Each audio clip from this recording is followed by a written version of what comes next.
Buen día, profe. Buenos días, chicos, ¿cómo les va? Bien, Buenos bien. días, profe. Vamos a esperar. Buenos días. Vamos a esperar un poquito que se sigan conectando. Buenos días, profe. ¿Cómo anda?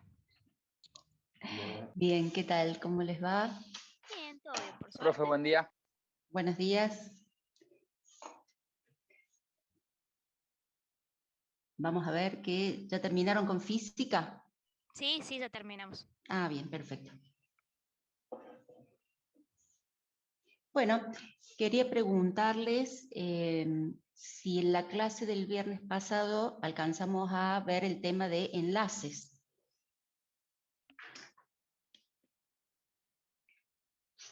Me parece recordar que no, profe. Bien. Bueno, vamos a retomar entonces desde ese punto. Tienen cargadas las filminas ustedes, la de la clase anterior y de esta clase. Bien, ¿y en el práctico lo vieron al tema enlaces con la profe Allende? No, profe, no lo vimos todavía el Ujú. práctico. O sea, ¿Qué han quedamos visto, justo ahí. qué han visto en el práctico?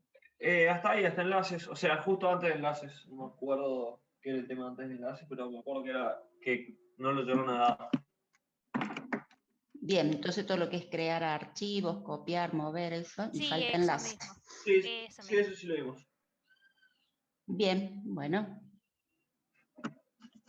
vamos a retomar entonces desde ahí. Con respecto a lo que ya vimos antes, bien, me dicen acá, mover todavía no, perfecto. Con respecto a lo que vimos anteriormente, ¿tienen alguna pregunta? Profe, una consulta, pero como más general. Nosotros vemos o sea, a veces acciones de algunos, o sea, los movimientos de archivos de algunos, de un sistema operativo, no de todos, ¿o no? No, lo que vemos nosotros es general, ¿sí? El concepto de manejo de archivos es general para todos los sistemas operativos. Lo que va a cambiar es el comando. Claro, los comandos no entrarían en el parcial y eso. Sí, en el parcial práctico sí. En el En el práctico sí, pero parcial porque sería Linux, pero en el teórico teórico, no. no, no, en el teórico no. El Ah, bien. teórico es todo conceptual, ¿sí? Todo lo que vemos es conceptual. Eh, Cada sistema operativo lo muestra de alguna manera diferente o con un comando diferente, con un entorno gráfico distinto, con alguna aplicación, pero el concepto de lo que es, de lo que estamos viendo, en este caso manejo de archivos, es el mismo. ¿Sí? Esa es la idea, de que ustedes puedan aprender en forma general cuál es el diseño de los sistemas operativos. Bien, ¿alguna pregunta, chicos?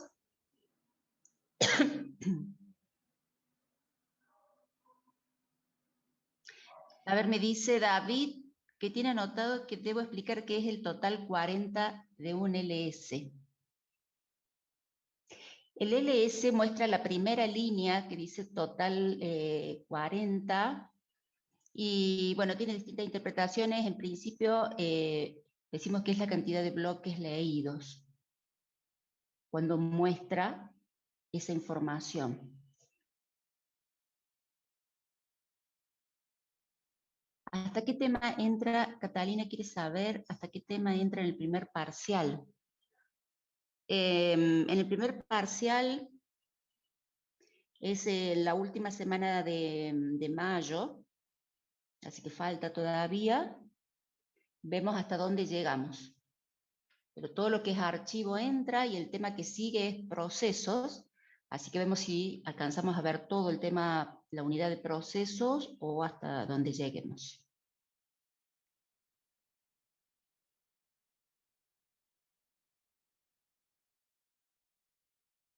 Bien.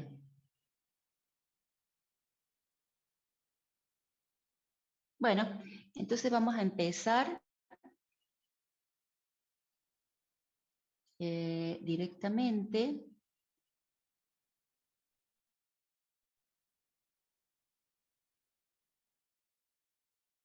desde aquí.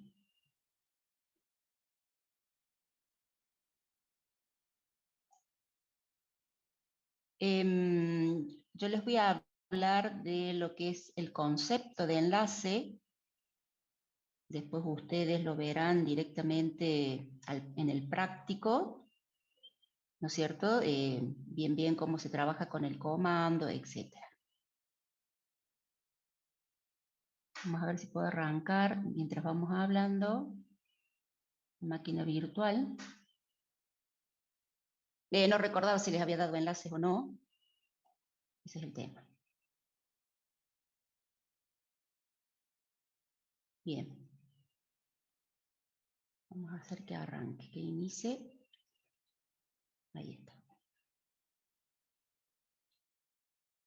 Bien, bueno, aquí estamos. Vamos a hablar dentro de lo que es las operaciones de los archivos. ¿Se acuerdan que vimos operaciones de archivos y dentro de ellos vimos operaciones con directorios?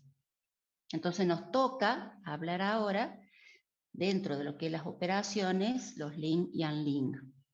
Bien. Dentro de los link o enlace hay dos tipos de enlace que nosotros podemos por línea de comando realizar sobre los archivos. Uno es el enlace duro y el otro el enlace simbólico.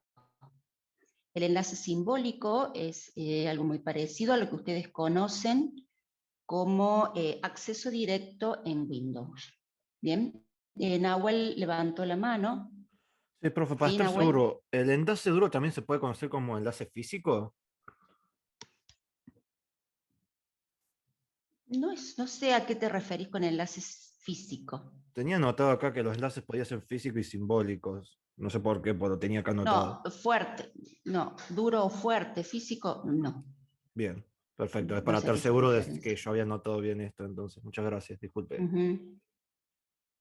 Bien, cuando se crea un archivo, habíamos visto que el sistema operativo le asigna un inodo, que es un bloque índice, que después vamos a profundizar un poquito sobre ese tema.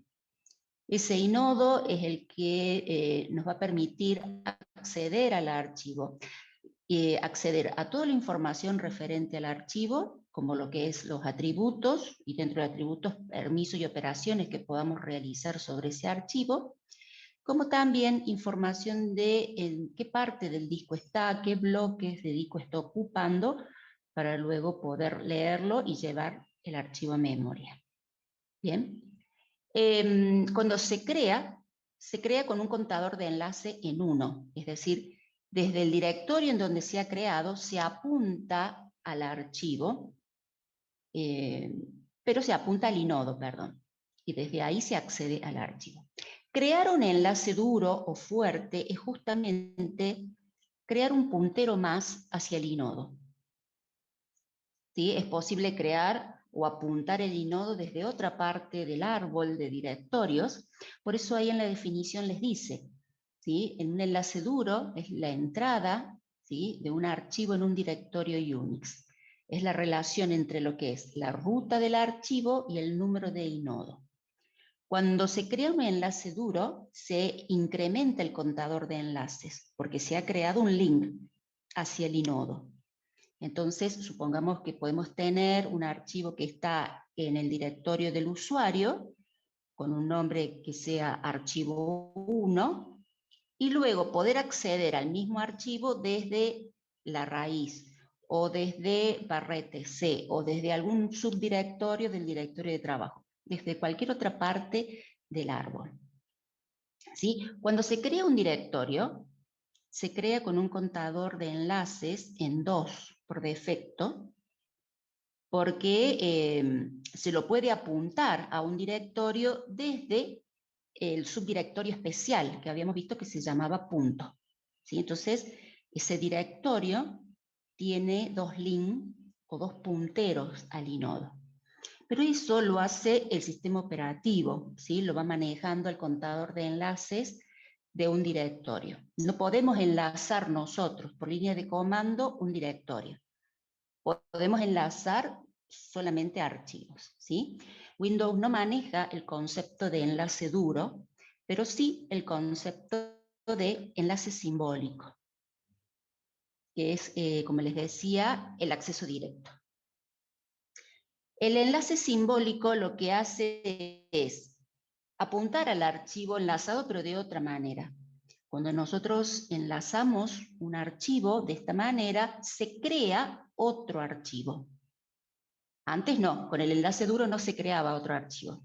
Se creaba un puntero más, ¿sí? Ahora se crea otro archivo con otro número de inodo, ¿bien? Pero es un archivo mucho más pequeño que tiene 5, 6, hasta 10 bytes.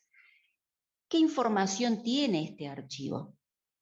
¿Sí? Incluso no hace falta que ocupe lugar en el disco, en lo que es la parte de datos, porque la información que almacena la puede guardar en el inodo, que en realidad lo que almacena es la ruta, ¿sí?, absoluta al directorio, perdón, al archivo enlazado. Bien, esa ruta absoluta puede incluir, por ejemplo, el nombre de una red, un dominio, o el nombre de una subred, el nombre de una máquina, el sistema de archivo y después la trayectoria hacia el archivo al cual ha sido apuntado. Voy a ver si en la siguiente filmina, fíjense acá tenemos un ejemplo. Nosotros tenemos aquí en los directorios, tenemos los archivos especiales, punto y punto punto. En home tenemos punto también, y tenemos punto punto, que es la raíz o el padre de todos, ¿no es cierto? En user lo mismo, que son directorios, van a tener punto, que es sí mismo, por eso se crea el directorio, yo les decía, con contador de enlace en 2.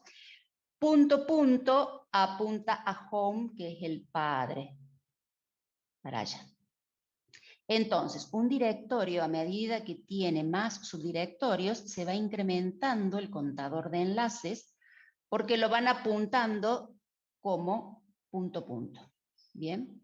Ahora, nosotros estábamos hablando de cómo enlazar archivos. Fíjense, acá está en la línea de puntos. Ah, perdón, acá este es un directorio. Esto está mal, ya lo vamos a corregir. Se tendría que enlazar acá un archivo, ¿sí? No un directorio.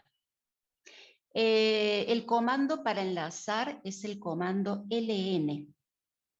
Como les decía, a ver, el comando ln con el enlace duro solo lo maneja este concepto Windows. Aquí tengo, ya se inició la máquina virtual.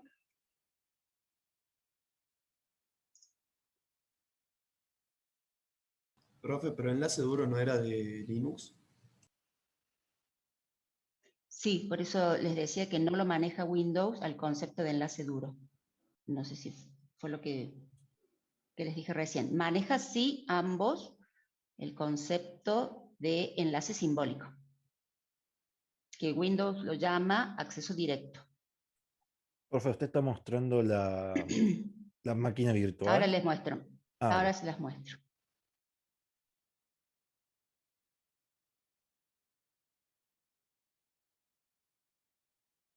Ahí está.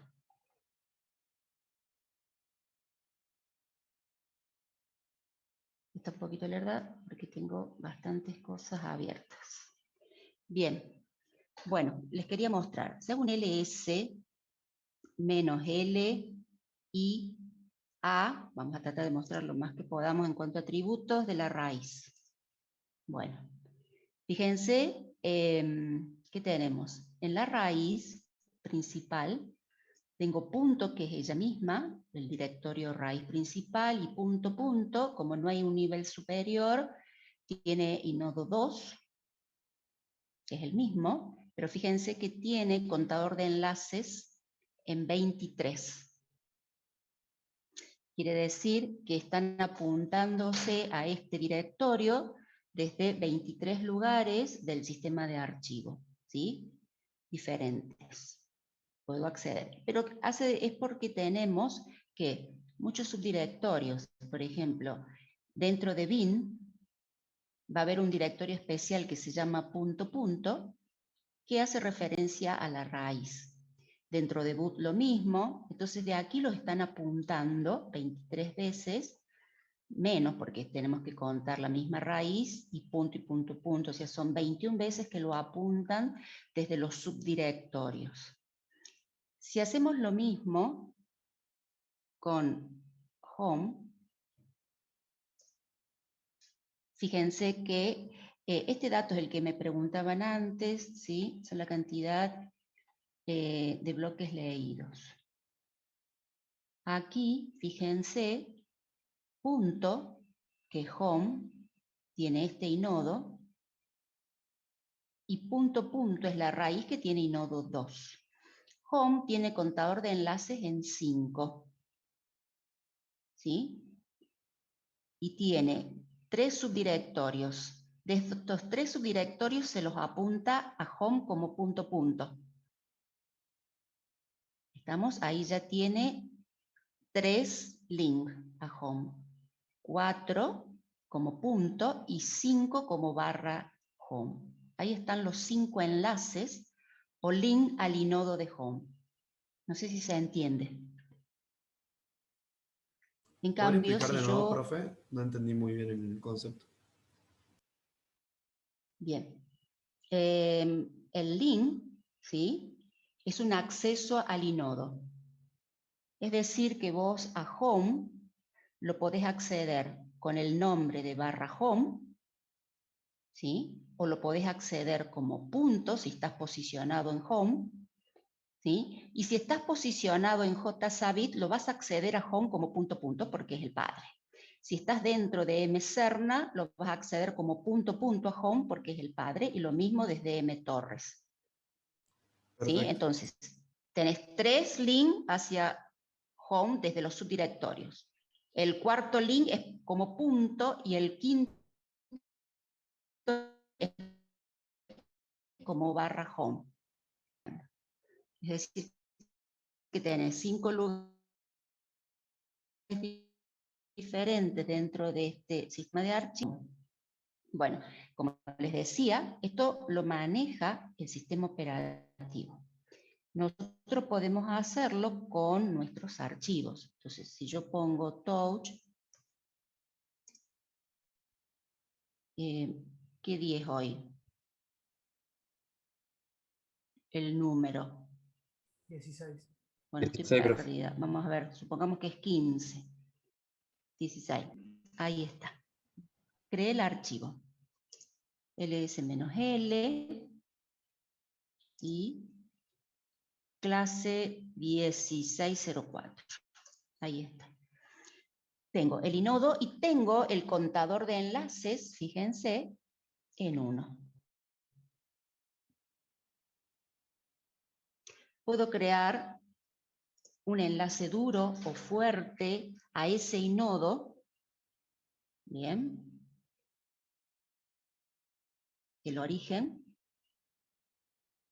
04. Y el nombre que le voy a dar, como estoy en el mismo directorio, le voy a dar otro nombre para que no me haga problema.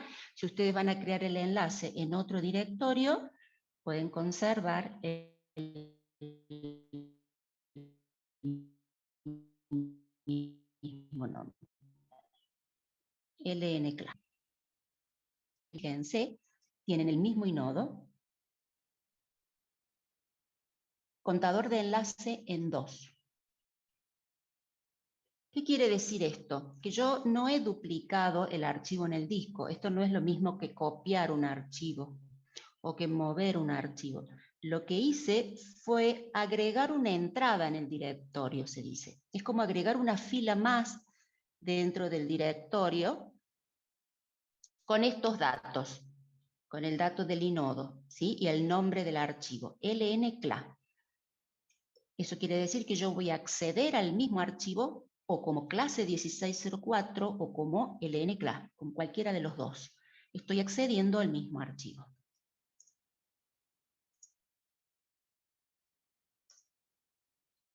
Implantación, vamos a ver hoy, de archivos. Bueno, si yo pongo cat, fíjense que agregué una línea al archivo LNClass, pongo clase 04, me la va a mostrar. todo lo que yo agregue o borre de uno de los dos archivos se ve reflejado en el otro. Así que, porque es el mismo archivo. Los bloques de disco que va a ocupar con el contenido del archivo son... y por lo tanto, bueno, si yo borro, puedo borrar clase 04, ¿sí? Vamos a ver los atributos. ¿Qué pasó? Fíjense que el archivo sigue estando y el contador de enlaces se disminuye. ¿Qué quiere decir? Que acabo un onLink que borrar un puntero al borra cuando el contador de enlaces llegue a 0. Es decir, que no se lo apunta desde ninguna parte del árbol.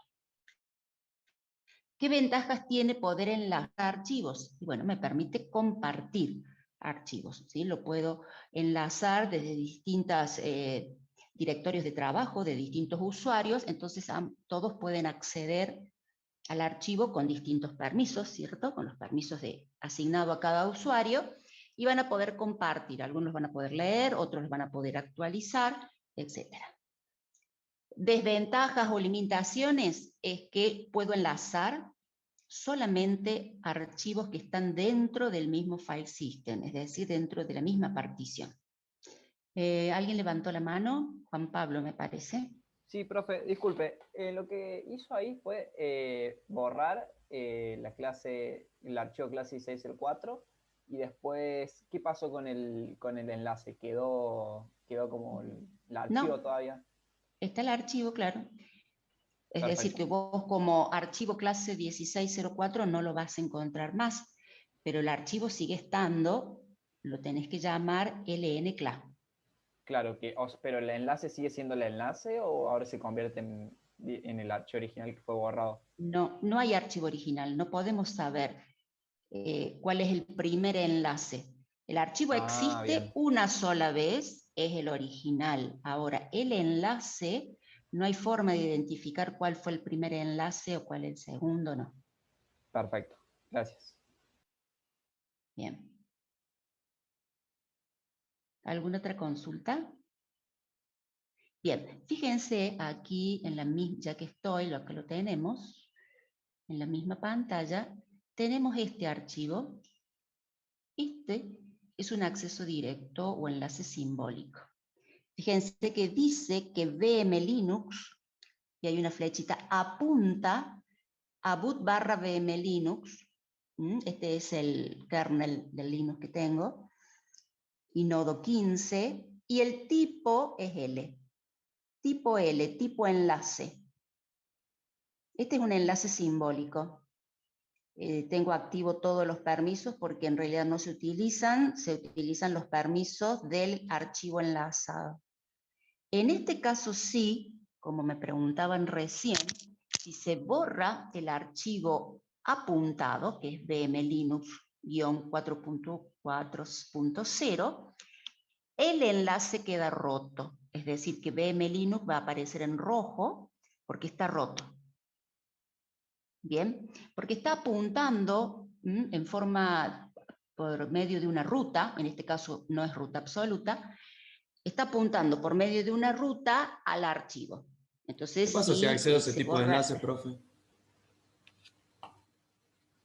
Eh, O sea, ¿qué pasa? no van a tener permiso ustedes, ¿sí? Este es el kernel de Linux. Sí, pero si me pasa que se rompe un archivo y yo quiero, un enlace y yo quiero acceder, ¿pasa algo? Y te va a decir que no está, Ah, bueno. que no lo encuentra, ¿sí? Porque está roto. Si vos apuntas a algo que no existe, te va a decir que hay un error, ¿sí? Que el archivo apuntado no está. ¿Cuál es la ventaja de crear enlaces simbólicos? La ventaja es la siguiente.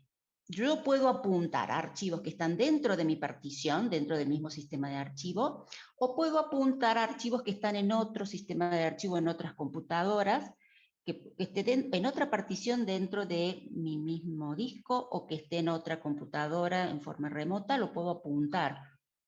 Porque no me importa qué número de inodo tenga, no importa, mientras yo conozca la trayectoria para poder acceder al archivo. ¿Sí? Esa es la ventaja que tenemos con los enlaces simbólicos sobre los enlaces duros. ¿Bien? Bueno. Vamos a volver a la presentación. Bien. Como estábamos hablando ya de particiones, las mencionamos. Una partición en el disco es una unidad lógica de almacenamiento. El disco es toda una unidad, ¿sí? No sé si ustedes se acuerdan cuando estuvieron en ACO, vieron que el disco podía tener un formato de fábrica en pistas y en sectores. ¿Bien? Pero cuando nosotros tenemos que instalar un sistema operativo hay que darle un formato lógico. ¿Sí? Los primeros formatos que se le puede dar es dividirlo, ¿sí? Particionarlo para poder instalar distintos sistemas de archivos, distintos sistemas operativos. O si ustedes instalan, por ejemplo, Windows, les crea dos particiones, una de recuperación y otra, crea tres en realidad, otra para todo lo que es la consistencia del sistema de archivo y para seguridad, y el mismo Windows, ¿no es cierto? Cuando ustedes instalaron Ubuntu, no sé si se dieron cuenta, que les mostraba dos particiones. Una en donde va a instalar la raíz, la barra de Ubuntu, y otra que lo llama swap o área de intercambio, que eso lo crea por defecto. Es decir, por defecto crea dos particiones, ¿sí? Lo parte en forma lógica al disco. Bien. Podemos definir particiones que las vamos a llamar primarias y una partición que la vamos a llamar extendida, también la suelen llamar secundaria. Dentro de la partición extendida se van a crear particiones lógicas. Hay una tabla de particiones en el disco que tiene 4 entradas. Por eso decimos que podemos llegar a tener 4 particiones primarias, porque el máximo es de 4 entradas, o pueden definir 3 particiones primarias y una partición extendida. La partición extendida me va a permitir seguir particionando el disco, ¿sí? Extender de alguna forma ese límite de las 4 particiones. En la partición extendida puedo crear particiones lógicas, creo que hasta 15, donde en cada una de ellas podemos tener un sistema de archivos. ¿Sí? Ahí tienen ejemplos como FAT, NTF, X4, etc. Fíjense, este es un ejemplo de un disco. Si ustedes arrancan con BIOS, ¿sí? Van a poder acceder a este tipo de arquitectura, MBR, que es Master Boot Record, que es la pista 0 del disco, ¿sí? Ahí está el Master Boot Record, y que maneja, o les va a permitir manejar, estas 4 líneas, que es la tabla de particiones, que es simplemente la dirección donde comienza y termina lógicamente cada parte que ustedes han definido para que pueda estar el sistema operativo, ¿sí? A ver si les puedo mostrar. Aquí está el disco. Fíjense, yo creo que estas imágenes ya las deben haber visto. Acá tenemos del lado derecho un plato donde podemos ver en anaranjado lo que vamos a llamar una pista. El sector es como una porción de pizza, ¿sí? Que tiene 512 bytes. Y el bloque, o clúster, como le llama Windows, va a ser un conjunto de sectores. El bloque, o clúster, acá está en verde, un conjunto de sectores, es una agrupación lógica. Y la hace el sistema operativo, ¿sí? Que va a ser la unidad mínima de asignación. Es decir, cuando ustedes crean un archivo y empiezan a cargar datos, lo mínimo, el mínimo espacio que le va a asignar en el disco a ese archivo es un bloque o un clúster. Por eso se le llama unidad de asignación. Y fíjense que es un grupo de sectores. En la gráfica que está del lado izquierdo es un ejemplo de cómo está particionado un disco. ¿Bien? Fíjense que podemos tener un primer sector donde hay un sistema de archivo FAT, hay una segunda partición con HPFS, una tercera partición con NTFS y luego FAT nuevamente. Bien, acá tenemos en esta otra gráfica las pistas, como el disco duro tiene varios platos, la pista que tenga el mismo número en todos los platos, tanto en la cara superior como en la cara inferior de cada plato, va a formar, fíjense la gráfica, un cilindro. Esta información es lo que nos muestra el sistema operativo cuando le da formato al disco. ¿Sí? Les va a decir, la partición 1 va del cilindro 1000 al 1500, ¿sí? Así. Y eso es lo que va a ocupar una partición en el disco. ¿Bien? No sé si se entiende, chicos.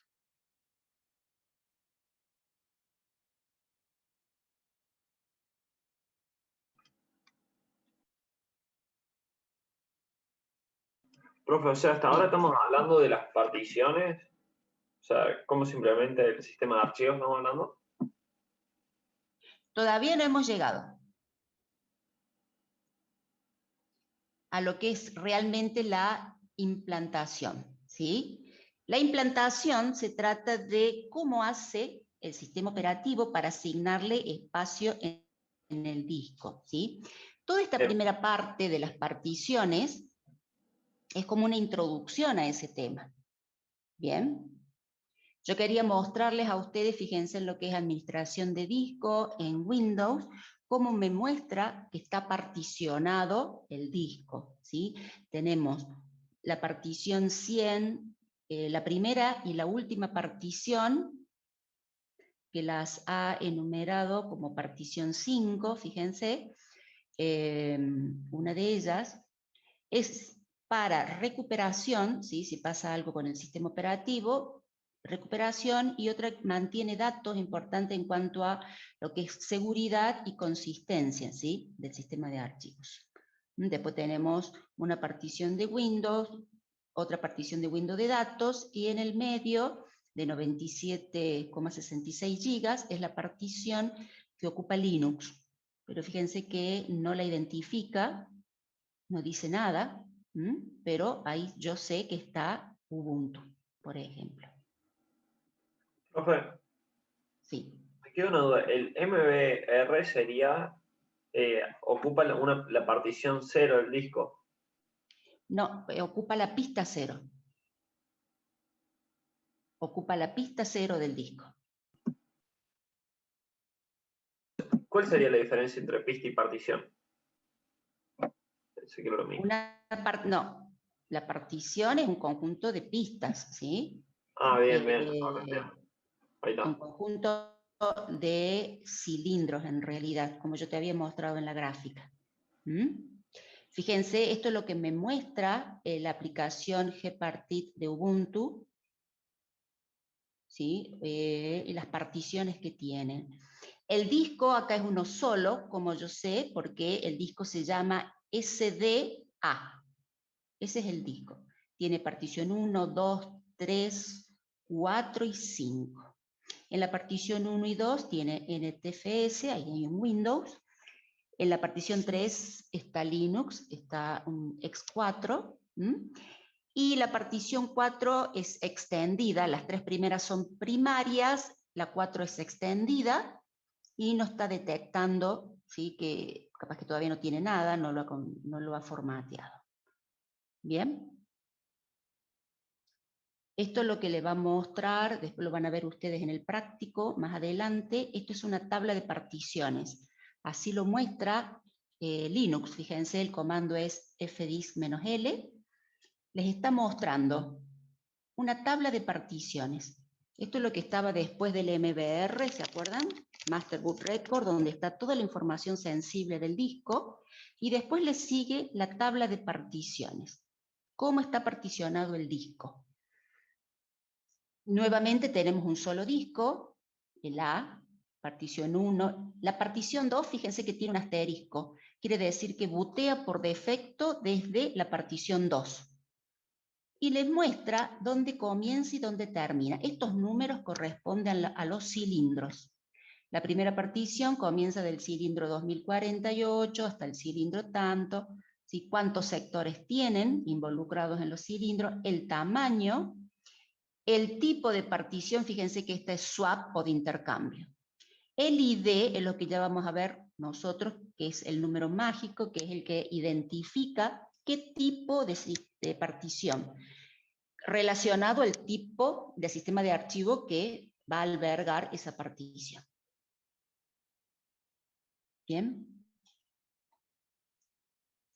Acá tenemos un ejemplo de todos los tipos de sistema de archivos que podríamos configurar. Estos números que tenemos acá es lo que vamos a llamar número mágico. Fíjense todos los que tenemos, y bueno, y hay más todavía. Esto lo muestra Ubuntu, ¿sí? Linux.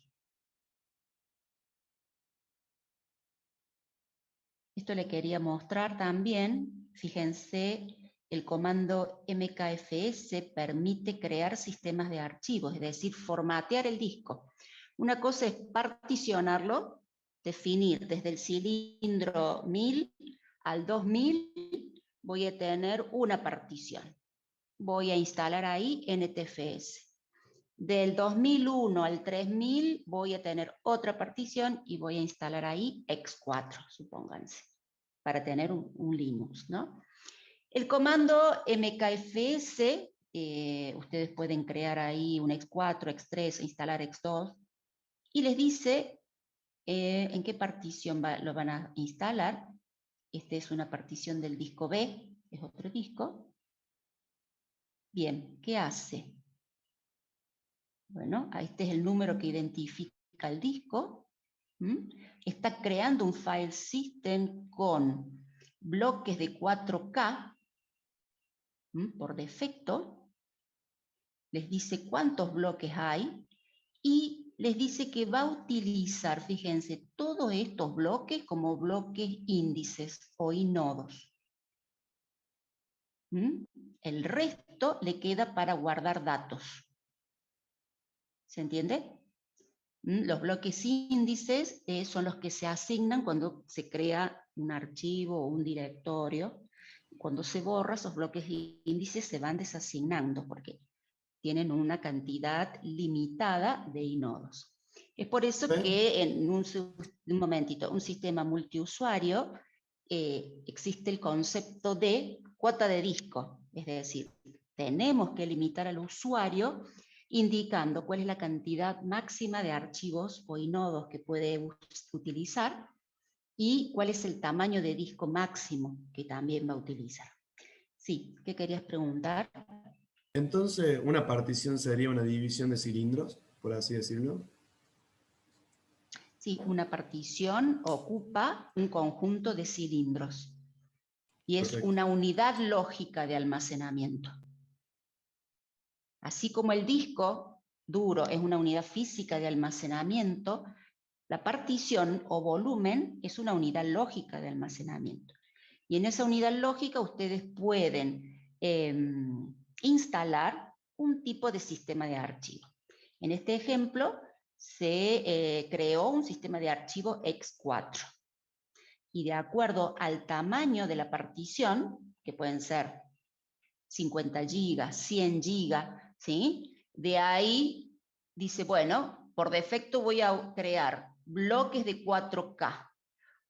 Si a los 100 gigas los divido en 4K, ¿cuántos bloques voy a poder utilizar? Del total de bloques que puedo utilizar, ¿cuántos voy a destinar a inodos? ¿Y cuántos me van a quedar para datos? ¿De acuerdo? Todo eso lo configura en el momento de darle formato a la partición o a esa unidad lógica. Bien, Windows lo que hace, no maneja inodos, pero sí lo que va a hacer es crear los clústeres. ¿Sí? Clúster de disco, que es la unidad de asignación que maneja ese sistema operativo. Bien. Estábamos acá. Fíjense que cada partición debe contener información sobre todos los archivos, ya sean estos directorios o algún tipo de archivo, y para eso maneja todo una tabla general de administración, ¿sí? Esta información se va a almacenar en los primeros sectores de cada uno de los volúmenes. Llama volumen a cada partición, ¿sí? O cada unidad lógica. Y aquí les muestro un ejemplo. Por ejemplo, vamos a analizar qué hay en la partición 2, cómo está dividida la partición o el volumen lógico. Ya dijimos que es un conjunto de cilindros, ¿no es cierto? Tiene inicialmente el bloque de arranque de la partición, porque ahí el MBR lo que hace es llamar, de acuerdo a con qué sistema operativo, con qué partición se va a bootear, o si ustedes tienen un menú, un group, eligen con qué bootear, y los manda directamente al inicio de la partición. ¿Qué va a haber en el inicio de la partición? Los nódulos o módulos de arranque del sistema operativo, ¿sí? Tiene que subir el kernel a la memoria. Luego, el siguiente dato es ese número mágico que identifica con un número qué tipo de archivo el que está instalado en esta partición. Si es un Linux, qué tipo, si es X2, X3, X4, si es de Windows NTF o si es de OS un FAT, ¿cuál? Luego tenemos un sector que vamos a llamar de metadatos, ¿sí? Que contiene la información de todos los archivos que hay en esta partición, y ahí cómo registra esa información va a depender de cada sistema operativo, que es lo que nosotros vamos a ir analizando ahora. Bien, y por último ya está el contenido de los archivos, ¿no es cierto? Todos los archivos y directorios diseminados en el disco o en esa partición lógica. ¿Bien? Esto es lo mismo. El Master Boot Record, fíjense, es el sector 0 del disco. Y una vez que la BIOS arranca e inicializa todos los componentes, pasa directamente a leer el sector 0 del disco para continuar con el arranque de la computadora, ¿no es cierto?, subiendo el sistema operativo correspondiente.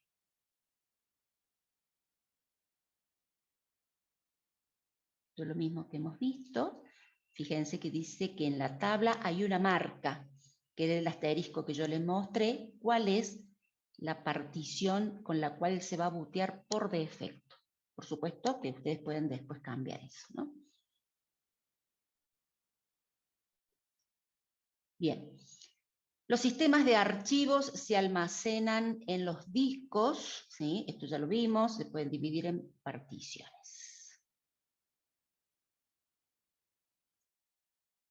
Este es un ejemplo de qué pasa, cómo lo organiza Linux. Fíjense, en el superbloque teníamos el número mágico y todo lo que es administración de espacio libre e inodos, y directorio raíz es todo lo que llamábamos metadatos, ¿sí? Y por último, bueno, los archivos. Los inodos, vamos a ver que son bloques índices, y vamos a ver cómo están estructurados internamente esos bloques índices, ¿sí? Bien. Esto en cuanto a lo que les había cargado yo para la clase anterior. El tema que nos trae o que sigue es el tema de la implantación de archivos, es decir, está bien, el disco está particionado, hay tablas que me permiten registrar los archivos, a la medida que yo los voy creando, pero ¿cómo hacemos para encontrarlos en el disco, ¿sí? ¿Cómo los guardamos? Bien. Esta es una estructura general de lo que hace un sistema de archivos, ¿sí? O cuál es, digamos, el proceso que se da hasta poder encontrar el archivo. Todo comienza desde la línea de comandos, donde se pueden ejecutar, ¿sí?, comandos o programas. Esos comandos pueden indicar o pedir que se abra algún archivo.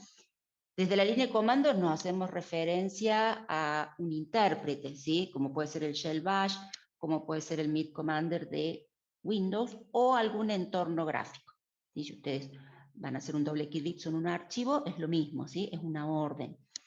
¿Qué hace el sistema operativo? Debe identificar primero cuál es el archivo que se ha pedido, en qué directorio está, cuáles son las operaciones de control de acceso permitidas sobre ese archivo, ¿sí? Y si se puede abrir, lo que tiene que hacer es buscarlo. Eso va a depender de la estructura de archivos que esté manejando el sistema operativo. Si lo va a buscar mediante un identificador, o mediante un puntero al primer bloque del archivo, o mediante un inodo, ¿sí? Eso dependerá de la estructura del sistema de archivo. Bien. Una vez que lo encuentra, tiene que traerlo a memoria, ¿bien? Y si lo tiene en memoria, porque lo tienen que usar los programas o los procesos, lo puede necesitar un proceso o más de un proceso. Fíjense, lo que tiene que hacer el sistema operativo es bloquearlo al archivo. ¿Para qué lo bloquea? Lo bloquea para que otros usuarios, ¿sí?, no intenten acceder a esa información. Supongamos que un proceso tiene permiso para poder actualizarlo al archivo. Entonces, mientras lo está actualizando, está bloqueado. Puede estar bloqueado todo el archivo o puede estar bloqueado solamente el acceso al registro, ¿sí?, que se está actualizando del archivo. Y permitir que otros usuarios que solamente necesitan leerlo al archivo puedan hacerlo, puedan utilizarlo, ¿sí?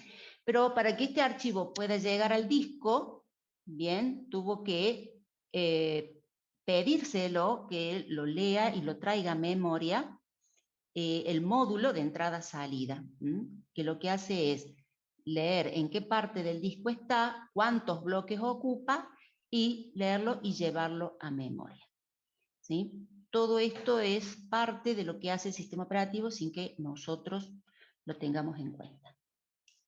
Bien, vamos a suponer que este es un disco o una partición lógica. Fíjense, cada cuadradito representa a un bloque. Fíjense cómo están los archivos guardados en el disco. Cada color corresponde a un archivo. Entonces tengo el archivo amarillo, el archivo rojo, el archivo verde, el archivo rosa, etc. Bien, si quieren guardar, por ejemplo, el archivo gris, que tiene 5 bloques en el disco, hay distintas formas de hacerlo. Y ahí viene el tema de lo que es la implantación. ¿Cómo hace el sistema operativo para decir cómo voy a asignarles bloques de disco al archivo? Una forma es guardarlo, buscar un lugar en el disco que puede ser la última fila y que guardar todos los bloques juntos. O lo que puede hacer es asignarle de a uno, ¿no es cierto? Lugar, a medida que va encontrando, asignárselo en el disco. Esa es otra forma como le puede asignar espacio. Eso Bien. sería fragmentación Fíjense el título, externa. dice, ahí está, a eso iba. Fíjense el título, ahí dice fragmentación externa, pero ¿qué es la fragmentación primero? ¿Qué tienen entendido? ¿Qué es la fragmentación? La división, La división del archivo. separación. División no. Cuando algo se ¿Cómo divide en partes. dijeron antes? Parece como una Separación. ruptura, profe. No entendí, ¿puedes repetir? ¿Como una ruptura? No, no es una ruptura. Por más que la palabra sea la de fragmentación, hace referencia no al archivo, sino que hace referencia a la memoria, o al disco en este caso, ¿sí? Separación que tienen. ¿Cómo? La separación que tienen cuando se guardan. Bueno, a ver. Este concepto es válido tanto para el disco como para la memoria, que también va a aparecer más adelante el tema de lo que es la fragmentación. Fíjense, vuelvo para atrás. Acá tenemos un archivo que va a ocupar 5 bloques. Bien, por su tamaño. Recuerdan que por defecto podíamos crear bloques de 4K, por lo tanto este archivo está ocupando 20K, 20 KB. Bien, entonces, yo puedo irle asignando espacio en el disco a medida que voy encontrando espacio. Eso va a producir que dentro del disco los cabezales de lectura y escritura tengan que moverse entre distintos cilindros para poder ir leyendo y llevando a memoria este archivo. ¿Por qué? Porque no está todo junto, ¿sí? La fragmentación es espacio que no puedo asignar, ¿sí? En este caso, como la unidad de asignación es el bloque, sí puedo asignarlo, porque mínimamente puedo asignarle un bloque de disco a un archivo. Sin embargo, como está tan diseminado el archivo, como queda tan diseminado, provoca que, como les decía, los tiempos de búsqueda sean altos. Y entonces, a veces, cuando ustedes se fijan en el administrador de tareas, el uso del disco es bastante alto, 70%, 80%, y a veces hasta el 100%, porque está realizando operaciones de entrada-salida, leyendo y llevando información hacia la memoria principal. Bien, entonces, la fragmentación en este caso justamente son espacios de disco, bloques, ¿sí?, que están libres, diseminados por esta partición. El concepto puro de fragmentación es espacio de memoria que está libre y no puede ser asignada. Eso sería el concepto de fragmentación. En este caso, aplicado al disco, y como se pueden ir asignando bloques de disco de a uno, ¿sí?, la fragmentación hace referencia a que el archivo queda diseminado por el disco y no contiguo, como en el ejemplo que tenemos acá, los bloques 3, 4 y 5, que han quedado contiguos, y eso permitiría que la lectura-escritura del archivo sea mucho más rápida porque estoy eliminando tiempos de búsqueda, ¿sí?, de cada uno de los bloques. ¿Bien? Bueno, ahora, fíjense, fragmentación externa. Hay dos tipos de fragmentación que vamos a distinguir. Una es externa, como en este caso. ¿Por qué? Porque tengo bloques libres también diseminados por el disco que no están asignados. Entonces, no es una memoria desperdiciada que esté ya asignada al proceso. Es externa. Un bloque de disco limpio que se puede asignar, pero el único problema es que lo tengo a los bloques libres diseminados, ¿sí?, todos separados.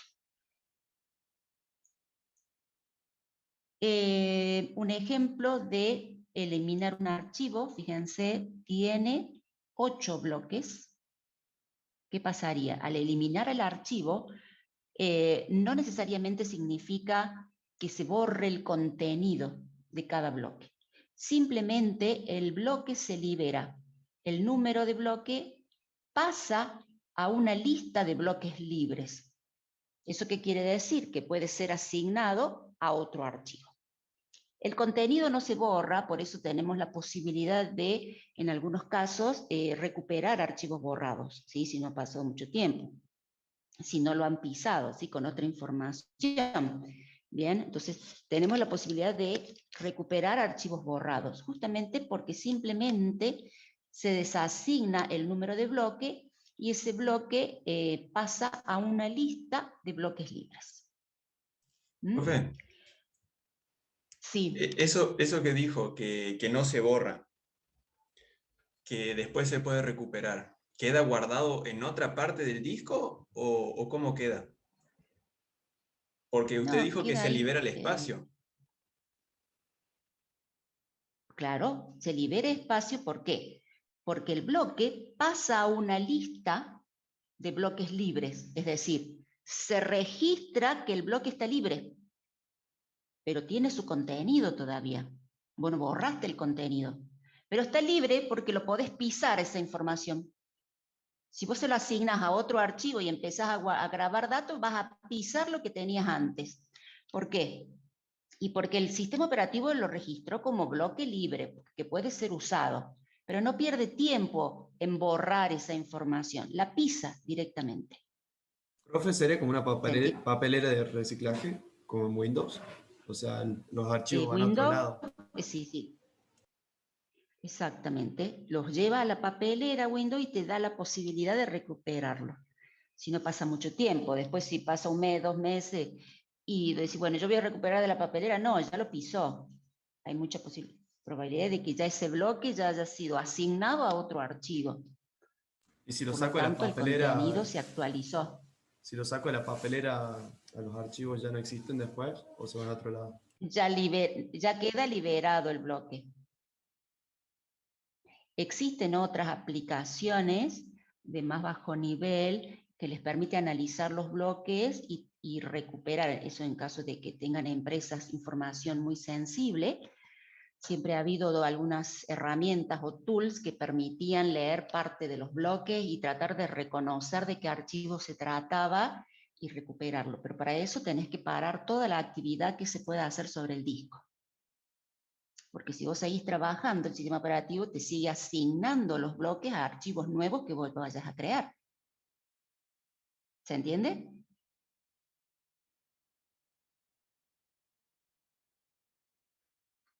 No sé quién fue el que preguntó. Sí, sí, profe, se entiende. Bien. Una opción a poder reparar un poco el tema de la fragmentación, que tiene como desventaja, como les decía, que empiezan a demorarse las lecturas y escrituras sobre el disco, porque los cabezales tienen que moverse más entre los cilindros, ¿no es cierto? Porque el archivo está diseminado en el disco. Es la operación de desfragmentar el disco, ¿sí? Es una operación bastante costosa cuando el disco está muy desfragmentado, ¿sí? ¿En qué consiste? Consiste en leer un archivo, tomar por ejemplo el archivo amarillo, leerlo en todas las partes del disco, en donde esté, y llevarlo a las posiciones que están vacías, por ejemplo en la última fila. Leer el que sigue, o sea, hace una lectura secuencial, lee el bloque 0, el bloque 1, el 2, el 3, el 4, y los va copiando y los va llevando abajo. Y una vez que los llevó abajo, los lee de nuevo y los reubica en forma contigua todos los que pertenezcan a un mismo archivo. Es una operación que demora bastante, ¿sí? Poder desfragmentar el disco. La importancia de poder desfragmentar el disco es optimizar las búsquedas que hace el sistema operativo de los archivos, porque simplemente leyendo el primer bloque, ya sabe, encontrando, perdón, el primer bloque, ya sabe que los bloques siguientes corresponden a ese archivo. Bien. Ustedes tienen en Windows la posibilidad de activar la desfragmentación automática una vez a la semana, una vez al mes. Entonces Windows les da la posibilidad de mantener mínimamente el disco ordenado. Eso en el caso de que ustedes estén haciendo un uso doméstico de la computadora. En una empresa que maneja mucha información, este procedimiento de la desfragmentación lleva bastante tiempo y se hará así, al igual que las copias de seguridad, en horarios en donde, bueno, nadie use la computadora, ¿sí? Y eso también les va a permitir, por ejemplo, fíjense acá tenemos 3 filas vacías que en el momento en que ustedes quieran particionar el disco porque quieren instalar otro sistema operativo, puedan hacerlo, ¿sí? Sí o sí van a tener que desfragmentar en el día que ustedes quieran particionar e instalar Linux en una partición como un sistema anfitrión. Y esa Bien. desfragmentación, para uso doméstico, ¿realmente se empieza a notar los cambios de velocidad a la hora de abrir archivos una vez desfragmentados? No, en la computadora que ustedes pueden usar en su casa para el uso de la facultad, eso no se nota. Windows 10, por ejemplo, tiene muchos otros problemas en cuanto a que quiere automatizar muchos servicios y que son los que más molestan en el momento de tener que ver el uso de los recursos. Están usando demasiado disco o demasiada memoria porque están los antivirus, están los anti-malware, ¿no es cierto? Existen, que se quiere actualizar, bueno, tenés muchas cosas activas que tenés que ir desactivando, ¿sí? Yo particularmente no lo he notado. Ah, buenísimo. Pero yo tengo activo, por ejemplo, no sé si se ve, esto es optimizar unidades, lo tengo activo semanalmente. Fíjense, ejecución programada, semanal, y lo hace automáticamente. Entonces, cuando yo veo mi unidad de disco, está desfragmentada siempre. Ah, buenísimo. Bien. ¿No ve que dice fragmentado 0%? La unidad de datos fragmentado 0%. ¿Se entiende? Sí. O sea que no tiene un gran costo, pero depende del uso que ustedes le hagan. Si es un uso doméstico, no se nota. Perfecto, gracias. Prácticamente. El otro concepto es la fragmentación interna. La fragmentación interna, acá ya hemos visto la externa. ¿Y a qué hace referencia la interna? Supongamos que acá yo tengo este archivo con 5 bloques. Y yo les dije, bueno, este archivo ocupa 20K.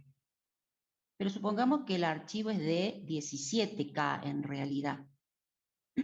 Tengo que asignarle sí o sí los 5 bloques. No puedo asignarle 4 bloques y medio, por ejemplo. ¿Por qué? Porque ya habíamos dicho que el bloque es la unidad de asignación. Es lo mínimo. Entonces, lo va a grabar y en el bloque 5 va a usar, ¿sí?, solamente un K y le van a quedar 4 calibres.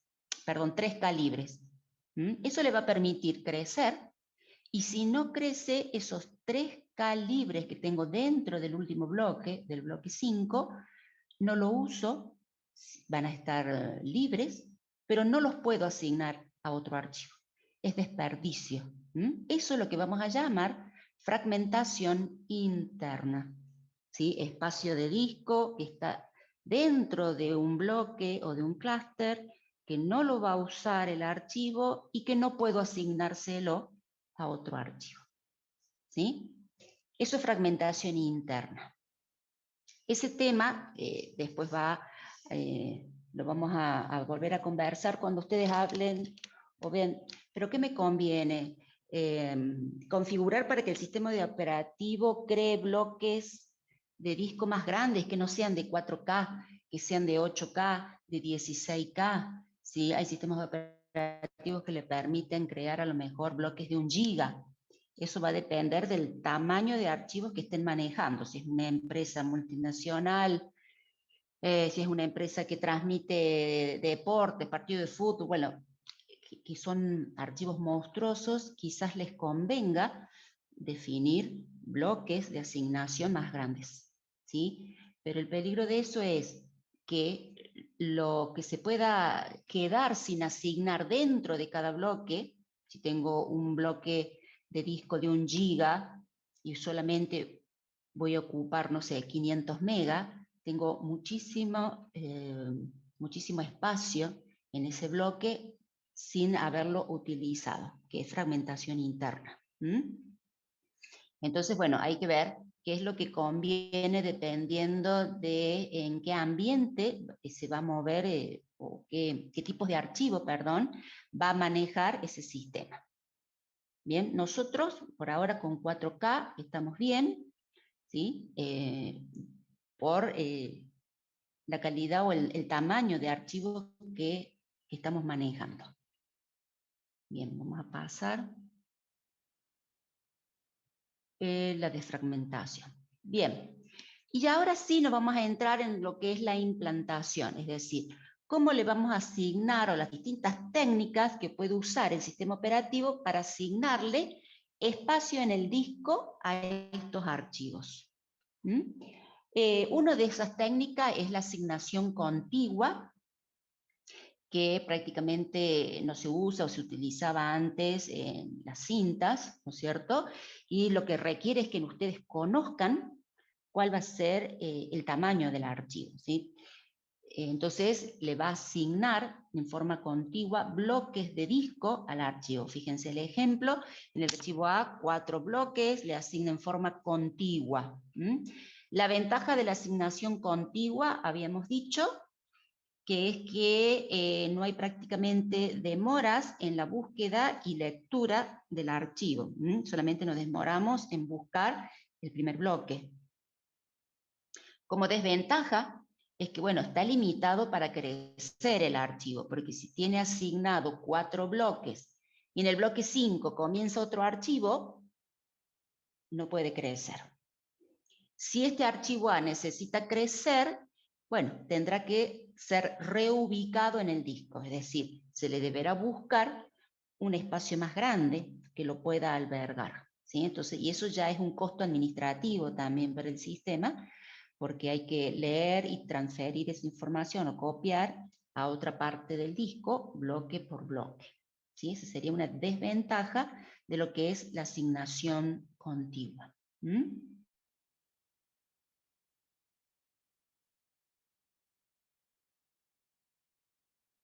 Simple de implementar, rápida lectura, como les decía, ¿sí? Y bueno, la desventaja es que si tiene que crecer, hay que reubicarlo.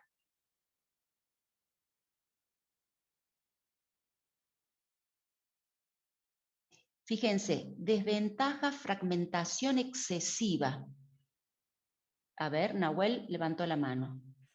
Sí, profe. Entonces, yo en esta asignación contigua yo puedo asignar un espacio de bloque libre y decir, bueno, yo voy a estimar que este archivo, por ejemplo, un documento de texto al que voy a ir escribiendo, yo estimo que va a crecer tantos.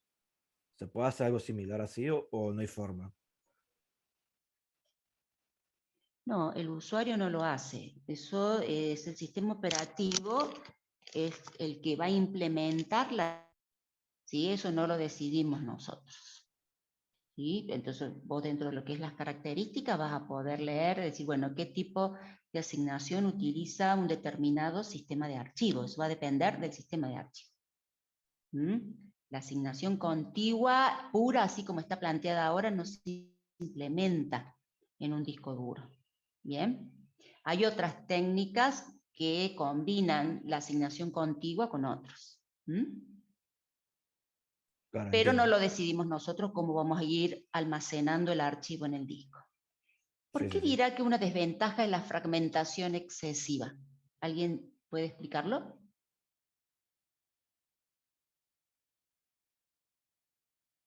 Bueno, ahí se los está diciendo. A ver. El tema de la asignación continua es que el día que yo borro el archivo me queda ese espacio. Y entonces si yo quiero poner otro Claro. archivo ¿Y no qué me puedo dar. pasa? Puedo generar Exacto. fragmentación, digamos. Si ustedes borraron, bien, si ustedes borraron un archivo de 4 bloques, esos 4 bloques van a quedar libres entre medio de todos los otros ocupados y vos los vas a poder usar solo si necesitas almacenar un archivo que tenga 4 bloques. Podés asignarle 3 bloques, ¿sí? Es decir, justo necesito almacenar un archivo con 3 bloques. Bueno, asigno de esos 4 a 3. te va a quedar uno solo sin asignar. Y ahí se va generando espacios de disco libres, pero que no pueden asignarse. ¿Por qué? Porque siempre buscamos que la cantidad de bloques necesarios estén contiguos. ¿Bien? Entonces ahí está el otro concepto que yo les decía, que cuando un archivo necesita crecer, va a haber que reubicarlo, ¿sí? En el espacio. Bien. Desventaja entonces, fragmentación externa excesiva. Queda muy fragmentado el disco. Fragmentación interna, espacio de memoria no usado y que no puede aprovechar ningún proceso o archivo. ¿Sí? Que era, ¿por qué? Porque era el espacio que quedaba dentro de un bloque, que el archivo no lo va a usar porque no va a crecer, pero bueno, para el sistema operativo ese espacio ya está asignado. ¿Bien? Sí, levantaron la mano. Hola, profe, ¿cómo está? En el chat acaban Sí, de ¿qué tal? poner si usted va a tomar asistencia, porque a una chica se le Sí, corta sí, el voy a internet. tomar. Perfecto. Bien, bueno, sí, sí, Porque voy hay a una chica tomar que asistencia. dice que se le está cortando el internet y que no sabe si se le va a salir de Bien, nuevo la llamada. bien. Bueno, ya me queda eso guardado en el chat. Ok. Bien, quiero ¿Ponemos la saber asistencia ahora, si profe? hay alguna pregunta. ¿Cómo? ¿Ponemos la asistencia ahora? No, cuando yo les pida. Ah, bueno. Quiero saber si hay alguna pregunta hasta aquí. No, profesor, por mí no. No, profesor, entiende No, todo. bastante bien, profe. Bueno, otra preguntita para ustedes. ¿Están leyendo el teórico? Yo no, profe. Todavía no, profe. Yo leí hasta la Subimos arquitectura Ahora toda la de probabilidad. un cuestión archivo. central. Así que la respuesta general o casi general es no. Muy mal. Yo lo llevaba al día toda la Eh, Ahora que y recién rendimos ahora, P y E, se van a empezar a claro, poner ahora todo sí el nos día. ponemos al día otra vez. Esta semana no hice casi nada de otras materias, digamos. PIE, ¿qué es PIE? Probabilidad Probabilidad estadística. estadística. Ah, probabilidad estadística, sí. Bueno, ya conozco los profes. Así que está duro. Bueno, Muy pesado, digamos. la recomendación. ¿Cómo? No, que es muy pesado el contenido de probabilidad estadística. Claro. Bueno, de esta materia no puedo decir algo muy diferente. Estamos dando, en clase entendemos todo, yo se los explico. Las filminas son simplemente una guía, fíjense que casi no hay explicaciones, hay apenas gráficas y algunas definiciones. El tema es cuando ustedes empiecen a leer del libro, son cosas bastante abstractas. Entonces, bueno, es muy importante que ustedes le den tiempo para que esto madure. No puedo estudiar la semana antes al parcial, no me va a alcanzar. Esto tiene que ir madurando de a poco. ¿Sí? Y aparte, si ustedes leen, van a poder después preguntar en clase. ¿Bien? ¿Alguna duda que les haya quedado de la lectura? Bueno. Profe, Sí. ya sé que preguntaron un montón de veces, pero no sé si puede repetir las unidades que había que leer hasta ahora del libro.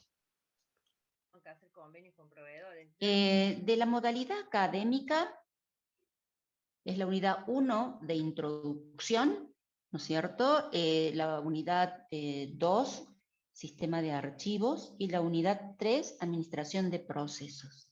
Ahora, fíjate en la modalidad académica qué capítulo de los libros corresponde leer para cada una de ellas, porque yo no recuerdo, ¿sí? Son 2 libros y bueno, y son varios capítulos. ¿Sí? Para cada unidad tendrás que leer 2 capítulos del libro o 3, dependiendo de cada unidad. Por eso es el pedido que yo les hago. Les pido que empiecen a leer, y no tan solo leer, ya es hora de empezar a estudiar. ¿sí? Capítulo 2 y 12 de Stalin, fíjate acá son 2 capítulos para administración de archivos.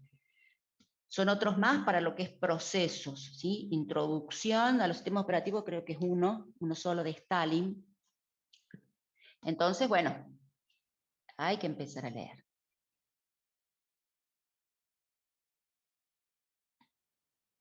Bien, bueno. Bueno, profe. Seguimos con asignación contigua, fíjense, permite el acceso aleatorio, relativamente, porque bueno, puedo acceder directamente a un bloque de disco en particular.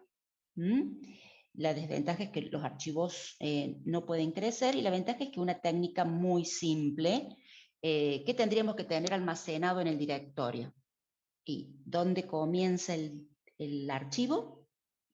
¿Sí? En el bloque, por ejemplo, el archivo amarillo en el bloque 0, y ocupa 5 bloques. No me hace falta otra información más para poder encontrarlo al archivo y llevarlo a memoria. Bien, entonces es una técnica bastante simple de implementar. Esto es lo que estamos viendo, es implantación. Bien, la otra técnica es asignación por listas ligadas. Bien, aquí lo que hace el sistema operativo es manejar una lista en donde cada bloque, ¿sí? En cada bloque reserva los primeros bytes para poder almacenar la información de cuál es el bloque que sigue, que está asignado al archivo, ¿sí? Entonces no es una lista separada, sino que es una lista implementada dentro de los primeros bytes de los bloques de disco, ¿sí? Entonces, ¿qué tenemos nosotros almacenados en el directorio? El nombre del archivo y la dirección del primer bloque que ocupa este archivo. Luego, cuando el sistema operativo lee el bloque 4, por ejemplo, que es el bloque 0 del archivo, los primeros bytes tiene el puntero al siguiente bloque, que es el bloque 7 físico, del disco, perdón, no físico, y ahí se almacena el bloque 1 del archivo. Pero los primeros bytes del bloque registran el puntero al siguiente, que es el bloque 2, y del bloque 2 se apunta al 10 y del 10 al 12, en donde con alguna marca, en este ejemplo un 0, se indica que es el último bloque, que ahí termina el archivo. ¿Sí? Esto obliga a hacer una lectura secuencial de los punteros al menos, ¿sí? Para poder buscar y encontrar el bloque que se requiere. ¿Bien? Bien. Y acá tienen otro ejemplo del bloque B. Esto en cuanto a lo que es lista ligada o entrelazadas. Bien, acá tengo un ejemplo de lo que sería el archivo JIT, es el nombre lógico, comienza en el bloque 9 y termina en el 25. Bien, bueno, ¿sí? ¿Alguien levantó la mano? Ya estamos por terminar, chicos. Pongan en presente. ¿Sí? ¿Qué necesitas preguntar? ¿Profe? Sí, por favor, pongan el presente. Así ya vamos terminando. Presente solo, con legajo. Si vos te logueas con nombre y legajo, es Solamente suficiente el presente. Perfecto. Si te logueas solo con nombre, yo voy a necesitar el legajo, ¿sí?